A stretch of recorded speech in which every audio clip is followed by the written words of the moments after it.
L'expression abdominale, c'est le fait d'appliquer une pression sur le fond de l'utérus lors d'un accouchement.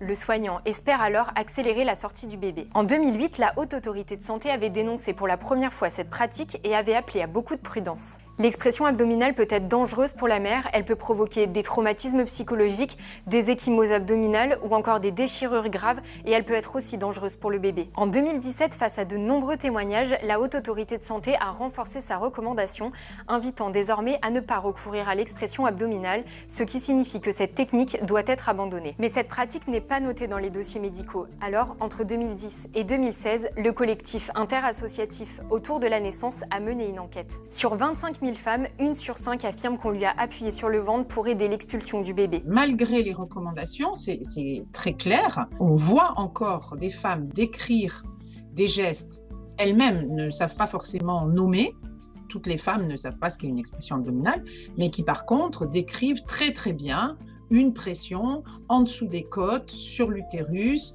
très forte. Les conjoints décrivent la même chose. On attend que les recommandations soient appliquées. Alors, certaines appellent à légiférer pour interdire la respiration abdominale.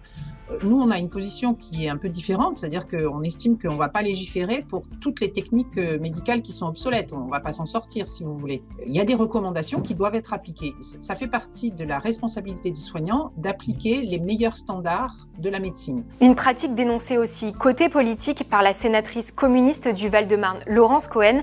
Elle a adressé mi-février une question écrite à Olivier Véran à ce sujet. J'attends que le ministre puisse intervenir pour effectivement redonner finalement les règles, et s'il faut une loi, eh bien il faut qu'il y ait une loi qui soit votée. Ça peut se faire sous forme de loi en effet, ou peut-être tout simplement sous forme de décret. Donc c'est pour ça que j'ai d'abord alerté le ministre de la Santé. J'espère qu'il va y avoir une réponse et qu'à partir de cette réponse, on pourra faire en sorte que cette pratique ne soit plus appliquée aux femmes. À ce jour, la sénatrice attend toujours une réponse du ministre des Solidarités et de la Santé.